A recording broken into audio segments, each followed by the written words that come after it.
Selamat malam, selamat datang di channel Kafu Misteri. Akibat menghina orang mati, pria ini alami hal mengerikan di liang lahat. Seperti apa kisahnya? Langsung saja ke ceritanya. Di sebuah desa yang masih memegang teguh adat istiadat dan kesantunan terhadap leluhur, hiduplah seorang pria bernama Aris. Aris bukanlah sosok yang disukai oleh para tetangga. Ia dikenal karena lidahnya yang tajam, wataknya yang keras, dan kesombongan yang melangit. Baginya, rasa hormat hanyalah untuk mereka yang masih memiliki harta atau kuasa. Sementara bagi mereka yang telah tiada, Aris seringkali melontarkan cercaan tanpa rasa bersalah. Malam itu, udara di desa terasa lebih berat dari biasanya. Angin berhembus pelan, membawa aroma tanah basah yang menyeruak masuk ke sela-sela rumah kayu. Di sebuah sudut warung kopi yang remang-remang, Aris duduk menyendiri, menyesap kopinya dengan tatapan dingin yang meremehkan setiap orang yang lewat. Ia tidak tahu bahwa malam ini akan menjadi awal dari serangkaian peristiwa yang akan mengubah hidupnya selamanya. Keangkuhan yang selama ini ia pelihara seperti api yang siap melahap dirinya sendiri. Namun Aris tetaplah Aris, pria yang merasa dirinya lebih besar dari maut itu sendiri. Suasana desa yang tenang seolah menyimpan rahasia kelam yang siap meledak tepat di hadapan pria sombong ini. Aris tinggal di sebuah rumah yang cukup mapan dibandingkan tetangganya, namun dinding rumahnya seolah memancarkan aura dingin yang sama dengan pemiliknya. Setiap kali ia berjalan menyusuri jalanan desa yang sempit, orang-orang cenderung memalingkan wajah atau mempercepat langkah. Bukan karena takut akan kekuatannya, melainkan karena enggan berurusan dengan perangainya yang buruk. Aris seringkali terlihat mengejek upacara-upacara adat atau ziarah kubur yang dilakukan warga. Bagi Aris, kematian adalah akhir yang mutlak dan tidak perlu dihormati secara berlebihan. Kenapa harus repot-repot memberi doa pada tumpukan tanah? Ucapnya suatu kali dengan nada mencibir yang membuat para sesepuh desa mengelus dada. Ia merasa logika dan kekuatannya saat ini adalah segalanya. Konflik internal sebenarnya mulai tumbuh dalam dirinya. Sebuah kekosongan yang ia tutupi dengan perilaku agresif. Ia merasa perlu untuk selalu menang dalam setiap perdebatan, bahkan jika itu harus menginjak-injak harga diri orang lain. Di dalam rumahnya yang sunyi, Aris seringkali menatap cermin, merapikan kemejanya dengan angkuh, tanpa menyadari bahwa bayangan di belakangnya tampak lebih gelap dari biasanya. Ia merasa tak terkalahkan, merasa bahwa hukum alam tidak berlaku bagi pria sekuat dirinya. Sementara di luar sana, takdir mulai merajut jaring-jaring penderitaan untuknya. Suasana di warung kopi milik Pak RT mendadak berubah menjadi tegang saat Aris melangkah masuk. Percakapan hangat tentang panen dan cuaca seketika terhenti. Aris menarik kursi dengan kasar, menciptakan suara decitan kayu yang memekakan telinga di tengah kesunyian malam. Tanpa mempedulikan tatapan tidak nyaman dari warga lainnya, ia mulai memesan kopi dengan suara yang sengaja dikeraskan. Di sudut lain, beberapa warga sedang membicarakan kesehatan Mbah Darmo, seorang tetua desa yang dikenal sangat baik namun kini tengah terbaring lemah. Aris yang mendengar hal itu justru tertawa sinis. Lagi-lagi membicarakan orang tua yang sudah tinggal menunggu waktu itu? Lebih baik kalian pikirkan bagaimana cara membayar hutang daripada mengurusi nyawa orang lain, cetusnya dengan nada meremehkan. Ucapan itu bagai petir di siang bolong bagi para pelayan warung dan pelanggan lainnya. Pak RT mencoba menegur dengan halus, mengingatkan Aris tentang adab berbicara, namun Aris justru semakin menjadi-jadi. Ia merasa bahwa kejujurannya yang kasar adalah sebuah keberanian, padahal itu hanyalah manifestasi dari rasa tidak aman yang akut. Ketegangan itu semakin memuncak ketika salah satu warga berdiri dan pergi tanpa mengucapkan sepatah kata pun, meninggalkan Aris yang tetap bersandar angkuh dengan senyum kemenangan yang dipaksakan di wajahnya. Tiba-tiba, suara lonceng dari musola desa terdengar bertalu-talu, membelah kesunyian malam dengan nada yang berat dan berwibawa. Itu adalah tanda bahwa ada seseorang yang baru saja menghembuskan nafas terakhirnya. Seluruh orang di warung kopi terdiam, menundukkan kepala sejenak sebagai bentuk penghormatan spontan. Tak lama kemudian, seseorang berlari masuk dengan nafas tersengal-sengal, mengabarkan bahwa Pak Haji yang sangat dihormati telah berpulang. Reaksi warga seragam, ada kesedihan mendalam dan doa yang terucap lirih. Namun, Aris justru menggebrak meja sambil tertawa kecil. Mati juga akhirnya si tua itu. Padahal baru kemarin dia ceramah soal sedekah, sekarang dia sendiri yang harus disedekahkan ke liang lahat, ucap Aris tanpa sedikit pun rasa empati. Kalimat itu benar-benar melampaui batas. Udara di dalam warung seolah membeku. Orang-orang menatap Aris dengan kemarahan yang tertahan, namun pria itu justru merasa bangga karena telah memecah suasana duka dengan ejekannya. Ia tidak sadar bahwa kata-katanya malam itu bukan sekadar suara, melainkan sebuah undangan bagi entitas yang menjaga batas antara hidup dan mati untuk memperhatikan dirinya. Keangkuhannya telah mencapai titik jenuh, dan alam semesta seakan bersiap untuk memberikan pelajaran yang tidak akan pernah ia lupakan. Sambil beranjak pergi, Aris meludah ke tanah, menantang takdir yang mulai mendekatinya dalam kegelapan. Pagi harinya, suasana di rumah duka Pak Haji sudah dipenuhi oleh para pelayat yang datang dari berbagai penjuru desa. Isak tangis pelan terdengar di antara lantunan ayat suci yang membubung ke langit pagi yang mendung. Aris melangkah masuk dengan tangan di saku celana, tanpa ada sedikit pun raut duka di wajahnya. Ia berdiri di pojok ruangan, memperhatikan kerumunan orang dengan tatapan yang penuh penilaian. Baginya, pemandangan ini hanyalah drama yang berlebihan. Aroma bunga Kamboja dan minyak wangi khas jenazah memenuhi udara, menciptakan atmosfer yang menyesakkan bagi siapapun, namun Aris justru sengaja menghirupnya dalam-dalam seolah menantang kematian itu sendiri. Ia melihat kain jarik yang menutupi jenazah Pak Haji, dan di dalam pikirannya, ia mulai merangkai kata-kata pedas untuk meremehkan amal ibadah almarhum semasa hidup. Konflik batin sempat terbersit saat ia melihat wajah anak-anak Pak Haji yang sembab, namun egonya yang besar segera menepis empati itu. Ia merasa lebih superior karena masih bernapas, sementara sosok yang dihormati itu kini terbujur kaku tak berdaya. Aris tidak menyadari bahwa beberapa orang tua di sana mulai memperhatikan gerak-geriknya yang tidak sopan, sebuah benih kebencian mulai tumbuh di antara para pelayat terhadap pria sombong ini. Ketegangan mencapai puncaknya ketika Aris melangkah mendekati keranda. Di saat orang-orang sedang khusyuk mendoakan, Aris justru melontarkan kalimat yang membuat suasana seketika membeku. Lihatlah, orang yang kalian puji-puji ini sekarang hanya seonggok daging yang akan membusuk. Apa gunanya semua gelar hajinya jika sekarang dia harus minta tolong pada kalian untuk dikubur, ucapnya dengan volume suara yang cukup keras. Beberapa pelayat tersentak, mata mereka membelalak tidak percaya. Seorang pemuda setempat mencoba memperingatkan Aris, namun Aris justru tertawa meremehkan. Ia bahkan sempat menyentuh pinggiran keranda dengan ujung jarinya secara kasar, seolah-olah benda itu hanyalah barang rongsokan. Keberanian Aris yang salah tempat ini didorong oleh rasa haus akan perhatian dan keinginan untuk merusak kedamaian yang ada. Di matanya, semua orang di sana adalah pengecut yang takut pada mayat. Namun, tepat saat ia menyelesaikan kalimat penghinaannya, lampu di ruangan itu berkedip sekali, dan hembusan angin dingin yang tidak wajar menyapu tengkuk Aris. Ia sempat bergidik, namun segera menutupi rasa takutnya dengan tawa yang dipaksakan. Ia tidak tahu bahwa penghinaan itu telah dicatat oleh keheningan yang paling dalam, dan balasan sedang dipersiapkan di tempat yang paling gelap. Kemarahan warga akhirnya tidak terbendung lagi. Pak RT dan beberapa sesepuh desa bangkit berdiri, memaksa Aris untuk keluar dari rumah duka. Terjadi aksi saling dorong yang cukup emosional. Pergi kamu Aris. Tidak ada tempat bagi orang yang tidak tahu adab seperti kamu di sini, teriak salah satu kerabat almarhum dengan suara bergetar karena emosi. Aris, bukannya merasa malu, justru merasa bahwa dirinya sedang dizalimi. Ia membalas dengan makian yang tidak kalah kasar, menciptakan kegaduhan di tengah suasana yang seharusnya sakral. Secara psikologis, Aris mulai merasa terisolasi, namun ia mengubah rasa terisolasi itu menjadi kemarahan yang membabi buta. Di luar rumah, ia berdiri di halaman, menatap pintu rumah duka dengan dendam. Ia merasa bahwa seluruh desa telah bersekongkol melawannya hanya karena ia berani menyuarakan apa yang ia anggap sebagai kebenaran. Jantungnya berdegup kencang, bukan karena takut, melainkan karena adrenalin kebencian yang meluap-luap.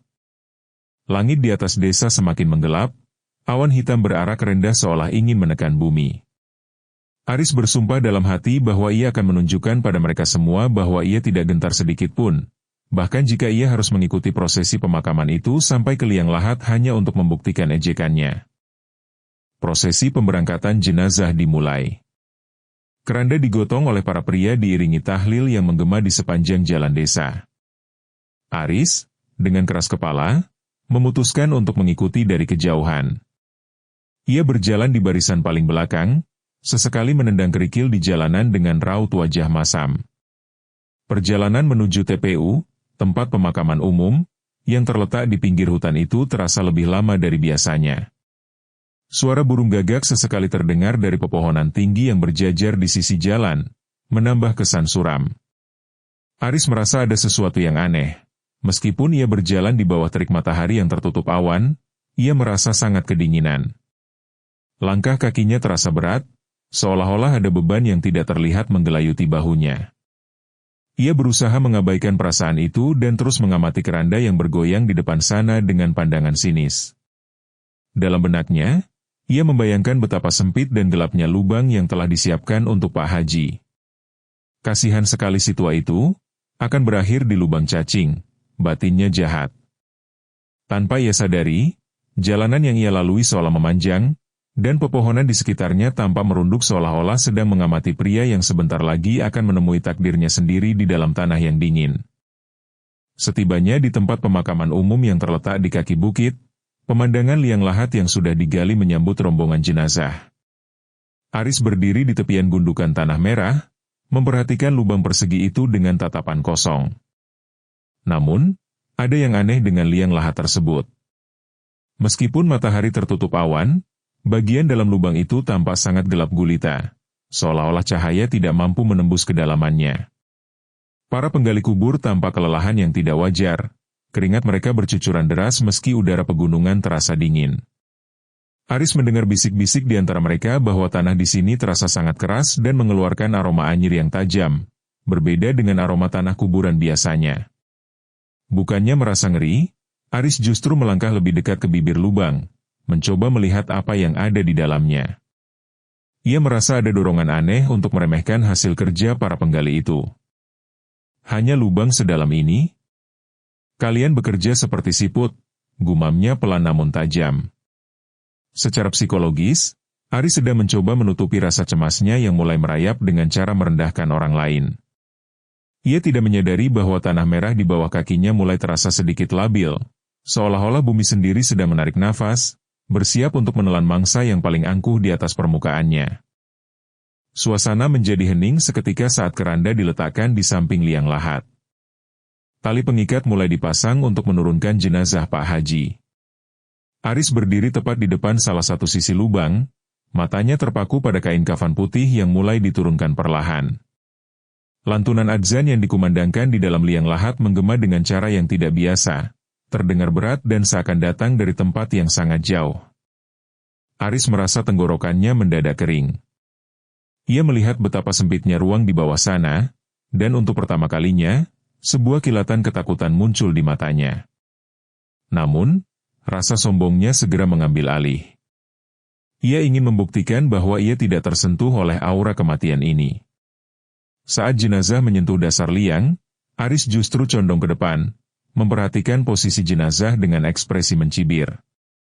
Ia ingin melontarkan satu lagi kata-kata hinaan sebelum tanah menutup semuanya. Konflik internalnya memuncak, nuraninya memperingatkan untuk diam, namun egonya menuntut untuk menang. Di tengah keheningan yang mencekam itu, hanya suara nafas Aris yang terdengar memburu, kontras dengan kedamaian abadi yang seharusnya ada di tempat tersebut. Ia tidak sadar bahwa ia telah berdiri di titik paling berbahaya, di ambang batas antara dunia luar dan kegelapan bawah tanah. Peristiwa mengerikan itu terjadi dalam sekejap mata. Tepat saat para pelayat bersiap untuk melemparkan segenggam tanah pertama, tanah di bawah kaki Aris mendadak ambrol. Tanpa sempat berteriak, Aris kehilangan keseimbangan. Tubuhnya terperosok jatuh ke dalam liang lahat yang sempit itu, tepat di samping jenazah Pak Haji yang baru saja diletakkan. Suara gedebuk tubuhnya menghantam dasar tanah terdengar memilukan.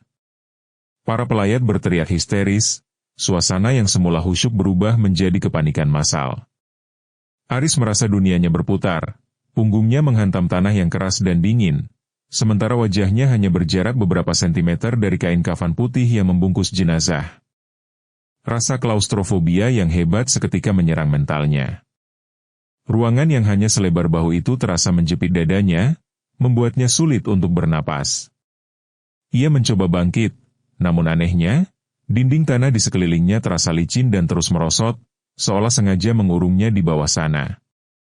Aris mulai meronta, namun setiap gerakannya justru membuat tanah di atasnya mulai berjatuhan menimpa dirinya. Ia menatap ke atas, melihat siluet orang-orang yang panik di bibir lubang, namun wajah-wajah itu tampak semakin menjauh dan kabur, seakan ia sedang ditarik masuk ke dalam dimensi lain yang hanya berisi kegelapan dan aroma kematian. Di dasar liang lahat yang gelap, Aris merasakan ketakutan yang belum pernah ia bayangkan seumur hidupnya. Suara-suara dari atas mulai terdengar sayup-sayup, seolah terhalang oleh lapisan udara yang tebal dan dingin. Ia mencoba berteriak minta tolong, namun suaranya hanya berakhir menjadi erangan tertahan karena debu tanah mulai masuk ke mulutnya. Tiba-tiba, ia merasakan sesuatu yang bergerak di bawah punggungnya. Tanah yang ia tempati terasa bergetar, dan aroma anyir yang tadi ia cium kini berubah menjadi bau busuk yang sangat menyengat, jauh lebih busuk dari bau mayat manapun. Aris merasa ada tangan-tangan tak kasat mata yang mulai menarik kaki dan pakaiannya, mencoba membenamkannya lebih dalam ke dalam bumi. Secara psikologis, pertahanan mental Aris hancur total. Kesombongannya menguap, digantikan oleh penyesalan yang datang terlambat. Ia teringat semua hinaan yang ia lontarkan, dan sekarang ia merasa seolah-olah almarhum Pak Haji sedang memperhatikannya dari balik kain kafan itu. Setiap inci kulitnya meremang, ia merasa tidak sendirian di dalam lubang sempit itu. Kegelapan di sekelilingnya seolah memiliki massa, menekan paru-parunya hingga ia merasa hampir pingsan. Ini bukan sekadar kecelakaan, Aris sadar bahwa ia sedang diadili oleh tempat yang paling ia remehkan selama ini. Di dalam kegelapan liang lahat yang kian menghimpit, Aris mulai merasakan serangan panik yang luar biasa. Setiap hembusan napasnya terasa berat, seolah oksigen di ruang sempit itu telah dicuri oleh tanah yang lembab. Dalam kesendirian yang mencekam, bayang-bayang dosa dan ucapannya sendiri mulai menari-nari di pelupuk mata. Ia seakan mendengar kembali gematawanya saat menghina Pak Haji di warung kopi. Namun kini suara itu terdengar parau dan mengerikan, berbalik mengejek dirinya sendiri. Penyesalan yang mendalam mulai menghujam jantungnya seperti belati dingin. Aris menyadari bahwa kekuatannya, logikanya, dan kesombongannya tidak berarti apa-apa di hadapan keheningan maut. Secara psikologis, ia berada di titik nadir. Ia merasa seperti debu yang siap dihempaskan. Air mata mulai mengalir, bercampur dengan tanah yang menempel di pipinya. Ia ingin memohon ampun, namun lidahnya seolah keluh, terkunci oleh rasa malu yang terlambat datang. Di sampingnya, jenazah Pak Haji yang terbungkus kafan putih seolah menjadi saksi bisu atas kehancuran mental sang pria sombong. Aris merasa dinding-dinding tanah itu perlahan mulai menyempit, menekan pundaknya hingga ia harus meringkuk dalam posisi yang sangat tidak berdaya, menunggu nasib yang tak pasti. Aris mencoba meronta, jemarinya mencakar dinding tanah yang licin dan dingin dalam upaya putus asa untuk merayap naik. Namun, setiap kali ia berhasil meraih sedikit pegangan, tanah itu runtuh, menimbun tubuhnya semakin dalam. Secara fisik, otot-ototnya mulai kaku karena suhu tanah yang ekstrim, namun mentalnya lebih tersiksa lagi. Ia mulai merasakan halusinasi yang mengerikan. Ia merasa kain kafan di sampingnya perlahan-lahan bergerak, seolah-olah sang jenazah sedang mencoba merangkulnya dalam keheningan yang abadi. "Tolong! Siapapun, tolong aku!" teriaknya, namun suaranya hanya memantul di dinding tanah, tak sampai ke permukaan yang tampaknya sudah sangat jauh. Konflik internalnya memuncak antara keinginan untuk menyerah pada kegelapan atau terus berjuang demi secercah cahaya. Ia menyadari betapa rapuhnya kehidupan yang selama ini ia banggakan. Aroma tanah yang kuat memenuhi rongga hidungnya, mengingatkannya pada kefanaan yang selalu ia sangkal. Di tengah keputusasaan itu, Aris mulai merapal doa-doa pendek yang hampir ia lupakan sejak masa kecilnya. Sebuah upaya spiritual terakhir untuk mencari perlindungan dari teror yang sedang merobek jiwanya di kedalaman bumi yang gelap. Tiba-tiba, suasana di dalam lubang menjadi sangat sunyi. Sebuah kesunyian yang lebih mengerikan daripada suara runtuhan tanah. Aris merasakan sebuah bisikan dingin tepat di telinganya. Sebuah suara yang sangat ia kenal. Suara Pak Haji. Apakah ini lubang cacing yang kamu maksud, Aris? Bisikan itu membuat seluruh tubuh Aris mematung. Ia tidak berani menoleh, namun ia merasakan kehadiran yang sangat kuat tepat di belakang punggungnya. Mata Aris terbelalak dalam kegelapan. Ia melihat kilasan-kilasan bayangan hitam yang merayap di dinding liang lahat, membentuk wajah-wajah orang yang pernah ia sakiti selama hidupnya. Sensasi dicengkeram oleh ribuan tangan kecil mulai menjalar dari kaki hingga ke lehernya. Puncak kengerian ini menghancurkan sisa-sisa kewarasan Aris. Ia merasa seolah-olah bumi sedang mengunyah jiwanya perlahan. Detak jantungnya berpacu begitu cepat hingga terasa menyakitkan di dada. Dalam kondisi antara sadar dan tidak, ia melihat cahaya redup di atas sana mulai tertutup oleh bayangan orang-orang yang mencoba mengulurkan bambu dan tali. Namun bagi Aris, bantuan itu tampak seperti rantai-rantai yang akan menyeretnya lebih jauh ke dalam neraka pribadinya di bawah tanah. Di atas permukaan, kepanikan warga berubah menjadi aksi penyelamatan yang terorganisir namun penuh ketegangan. Pak RT berteriak memberikan instruksi agar warga tidak terlalu dekat ke bibir lubang yang labil. Beberapa pemuda desa dengan cepat menurunkan tangga bambu dan tali tambang yang kuat. Pegang talinya, Aris. Cepat, teriak mereka bersahutan.